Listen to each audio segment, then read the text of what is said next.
August 31st, 1944. General George S. Patton stood in a field headquarters near Rheims, France, studying a map of Germany.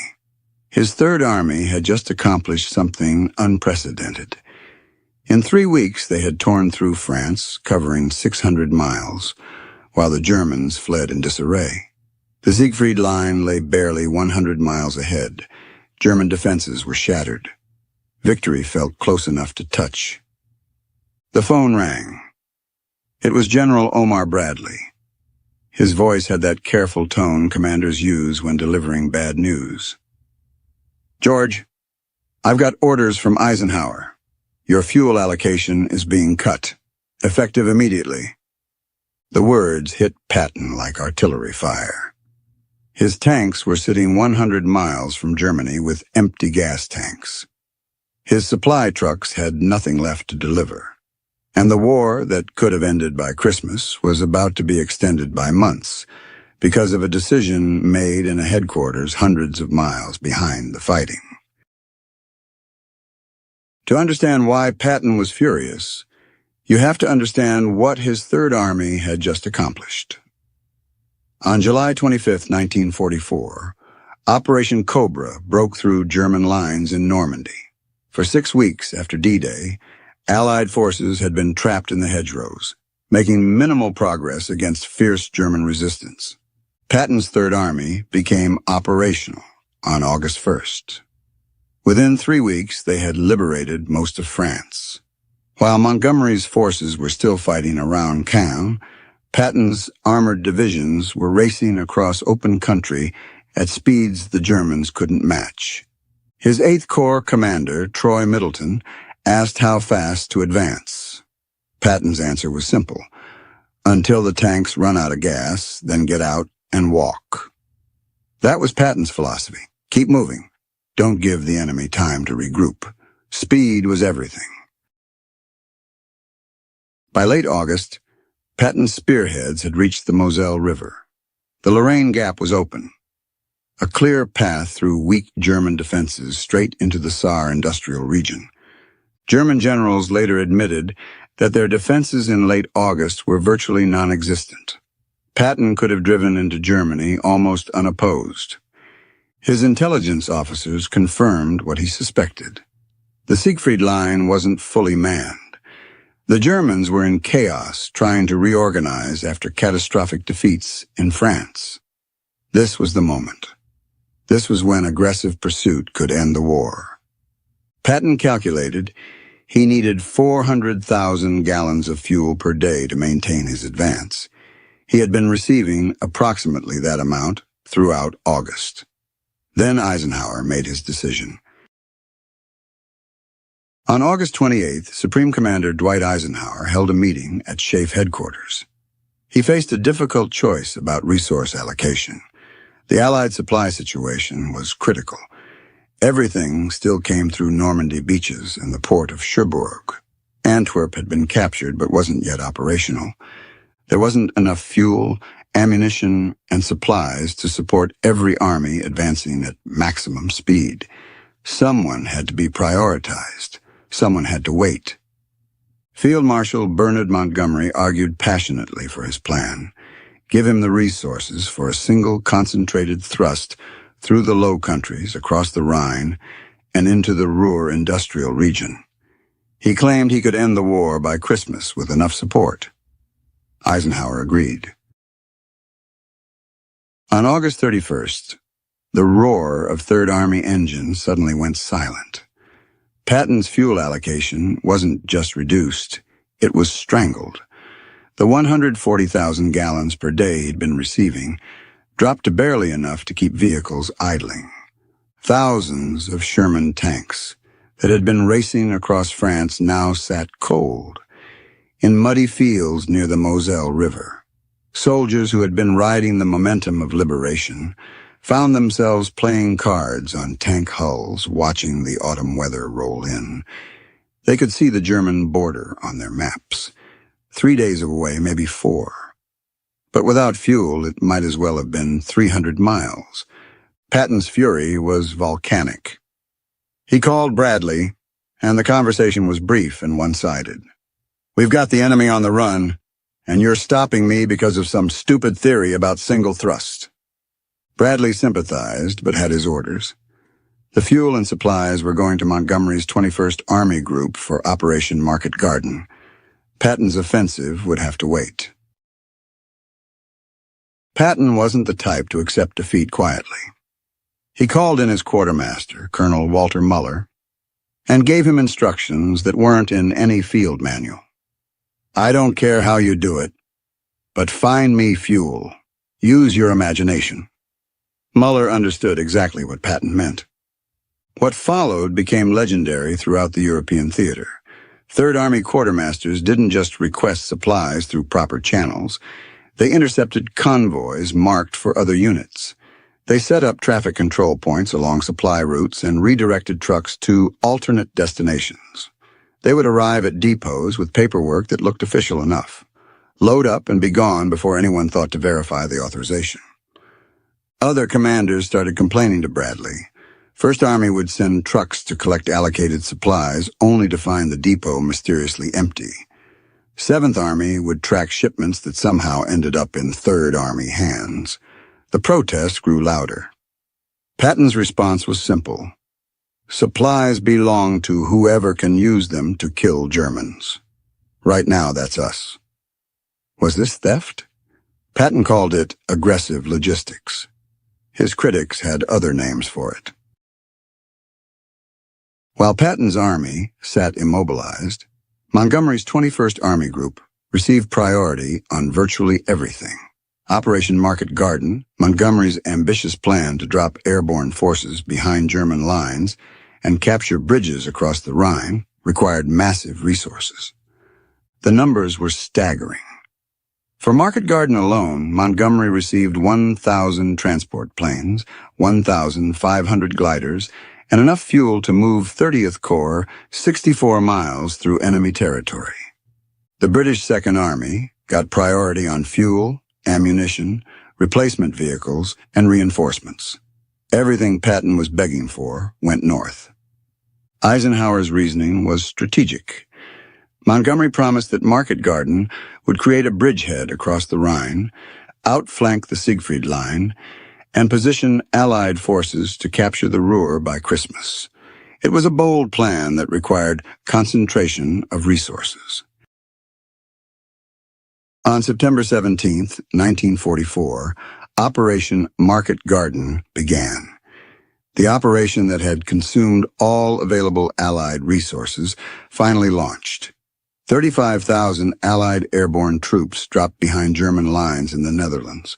Montgomery's ground forces began their advance up a single highway toward Arnhem. Within days, the operation was in crisis.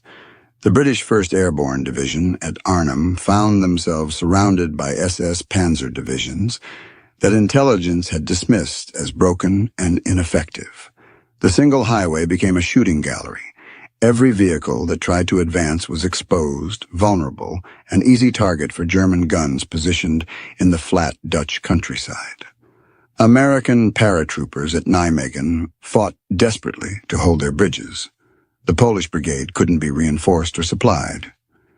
By September 25th, Operation Market Garden was over. The Arnhem bridgehead had to be evacuated under cover of darkness. 8,000 British paratroopers became casualties.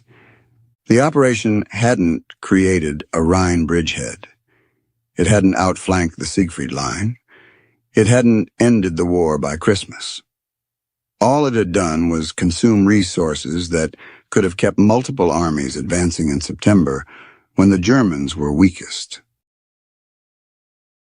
While Market Garden burned through supplies and failed spectacularly, Patton sat in Lorraine with the same minimal fuel allocation he'd had since August.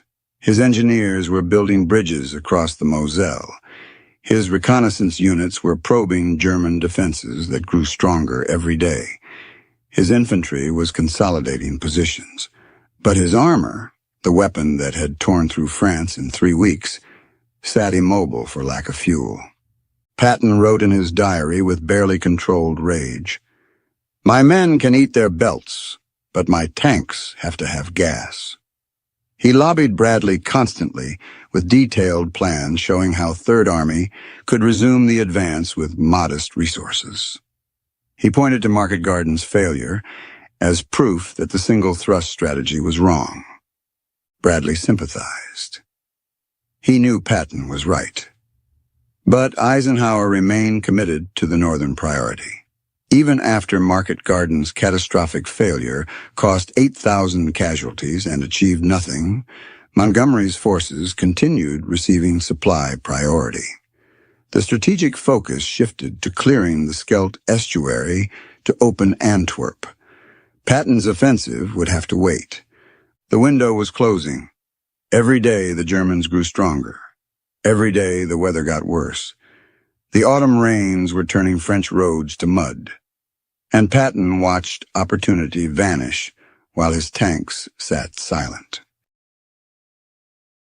3.5 months later, on December 16, 1944, German forces launched their last desperate offensive. The Battle of the Bulge caught American forces by surprise in the Ardennes forest. What followed was the bloodiest battle American forces fought in the entire European theater. The statistics tell part of the story. Over 80,000 American soldiers killed, wounded, or captured. Entire units overrun in the first days. The offensive set Allied timetables back by weeks. But the numbers don't capture what Patton knew immediately when the news reached him. German generals confirmed it after the war. If Third Army had crossed the Siegfried Line in early September, the Battle of the Bulge would have been impossible. The forces Germany committed to the Ardennes offensive were assembled during those 3 months while Patton sat in Lorraine without fuel.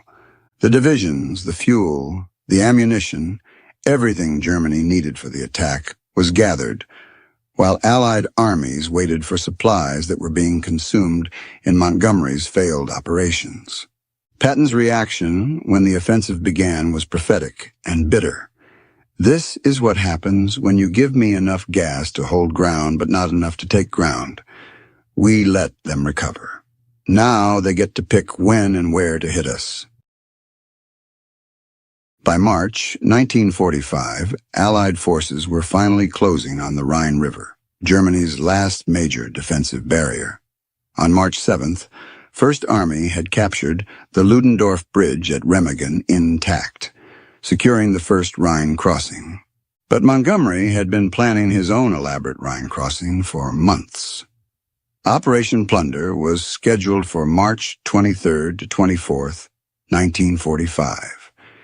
It would be a massive set-piece operation, with airborne support, artillery preparation, and maximum publicity.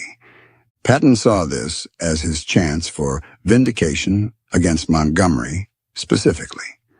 While Montgomery was planning his elaborate crossing, Patton was looking for opportunities. On March 22nd, his reconnaissance units found a lightly defended crossing point at Oppenheim, south of Mainz. Patton didn't ask permission from Eisenhower. He didn't wait for elaborate preparations. He just did it. On the night of March 22nd to 23rd, elements of the 5th Infantry Division crossed the Rhine in assault boats. By dawn, they had a bridgehead. By midday, engineers were building a bridge. Patton waited until the bridgehead was secure and expanding. Then he picked up the phone and called Omar Bradley. The conversation was brief, but carried 6 months of frustration, vindication, and satisfaction. "Brad, don't tell anyone, but I'm across." Bradley asked where. "The Rhine. I sneaked a division over last night, but we're across and we're expanding now." Bradley, who knew exactly what this moment meant to Patton, replied with genuine amazement, "Well, I'll be damned." "You mean across the Rhine?" Patton confirmed it. His Third Army had crossed Germany's last major defensive barrier before Montgomery, without airborne support, without months of planning, without massive artillery preparation, without any of the resources that had been denied him since August. Then Patton added the line that revealed his real motivation. I want the world to know that Third Army made it before Monty. This wasn't about being first across the Rhine overall. First Army had already crossed at Remagen 2 weeks earlier. This was about beating Montgomery. This was about proving that speed and initiative beat elaborate preparation. This was about vindication. For every day he'd sat in Lorraine watching the Germans fortify their defenses, while Allied supplies went north for operations that failed. Montgomery's Operation Plunder began on March 23rd, 1 day after Patton's crossing. The contrast couldn't have been starker. Montgomery's operation involved 250,000 men, 4,000 artillery pieces, and massive airborne drops. Churchill himself came to watch. Photographers documented every phase. The British press called it the greatest river crossing in military history. Patton watched the newsreels with bitter satisfaction. He had crossed the same river 24 hours earlier, with assault boats and infantry guts. No months of planning, no airborne support, no prime ministers on the riverbank. Just soldiers paddling across in the dark and digging in before the Germans knew what hit them. The real insult came when Eisenhower made his visits. He spent hours at Montgomery's crossing, praising the operation for the cameras, treating it as the pivotal moment of the Rhine campaign. When he visited Patton's bridgehead, it was brief, almost an afterthought. Patton had been right about mobile warfare, about speed over preparation. History was proving it. But the recognition went to Montgomery's theatrical production instead of Third Army's aggressive initiative. Once across the Rhine with adequate supplies, Patton demonstrated exactly what he had been trying to tell Eisenhower since September. Third Army didn't just advance. They raced across Germany at speeds that shocked both Allied and German commanders. Between March 22nd and April 11th, they covered over 300 miles. This wasn't careful, methodical advance. This was the Blitzkrieg doctrine turned against its inventors. Patton's armor columns bypassed resistance, leaving infantry to clean up behind them. They moved so fast that German units trying to establish defensive lines found American tanks already in their rear. They liberated Buchenwald concentration camp. They drove into Czechoslovakia. They were racing toward Berlin when Eisenhower ordered them to halt. The halt order came not because of German resistance, but because of politics. The Soviets would take Berlin. That decision had been made at Yalta. Patton's response was characteristic and bitter. "We could have been in Berlin in September if they'd given me the gas instead of wasting it on Montgomery's failures. We could have ended the war before the bulge. We could have saved thousands of lives." But Eisenhower chose politics over results. This time he was speaking from proven success, not frustrated prediction. Third Army had just demonstrated what speed and aggression could accomplish when given the resources. The vindication came too late to matter. The statistics reveal the scale of resource allocation. Between September and December 1944, Montgomery's 21st Army Group received approximately 60% of all supplies coming into the European theater.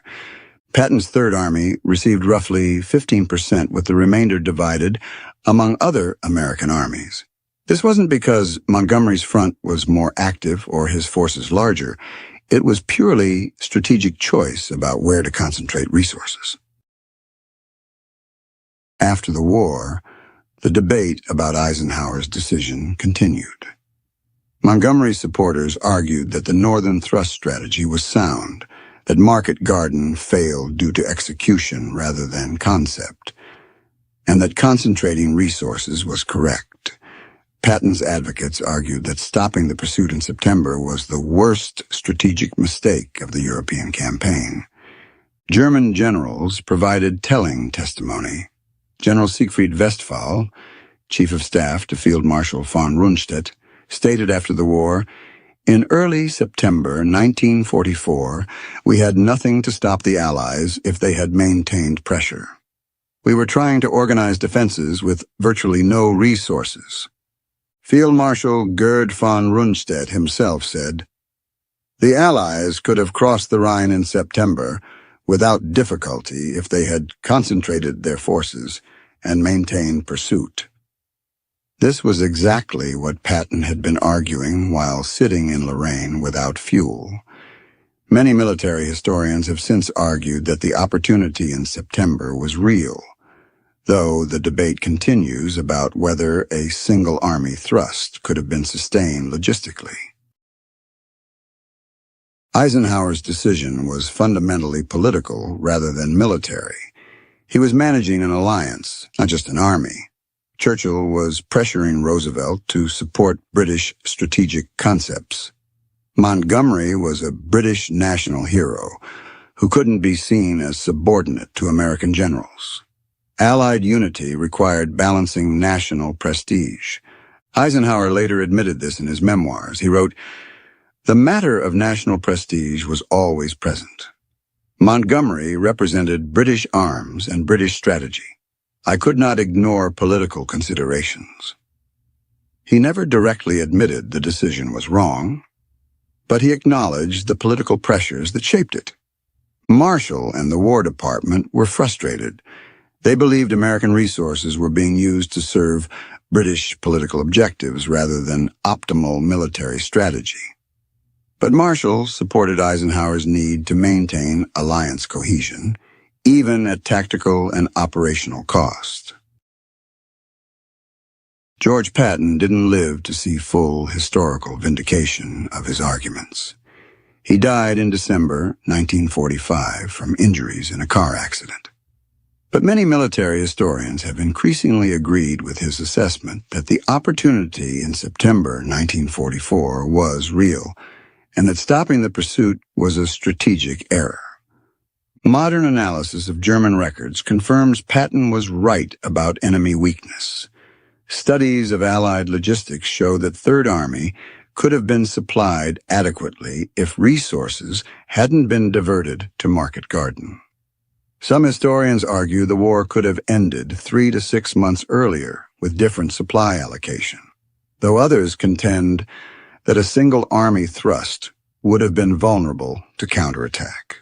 The irony is that Patton's stealing of supplies, his aggressive acquisition tactics that other commanders complained about, was probably the correct approach. In mobile warfare, the commander who seizes resources and maintains momentum often makes the better decision than the one who waits for proper authorization. Why did Patton have to steal supplies to cross the Rhine? Because Eisenhower gave the resources to Montgomery instead, prioritizing alliance politics over military opportunity. It's a case study in how coalition warfare often requires compromising optimal strategy for political cohesion. The decision likely extended the war. The Battle of the Bulge, which cost 80,000 American casualties, likely would not have occurred if Third Army had been across the Siegfried Line in September. The additional months of war cost lives that could have been saved, though the exact counterfactual remains debated among historians. Patton understood something that Eisenhower, for all his skills as a coalition manager, sometimes missed. In war, momentum is everything. Speed can substitute for resources. Delay costs lives. The enemy you allow to escape today is the enemy you fight tomorrow, but stronger and better prepared. The story of Patton having to steal supplies isn't really about fuel trucks or military insubordination. It's about the terrible cost of caution in warfare. It's about a commander who understood that in mobile operations, speed saves lives. Every day you let a defeated enemy regroup is a day that enemy uses to build defenses, call in reinforcements, and prepare to kill your soldiers when you finally do attack.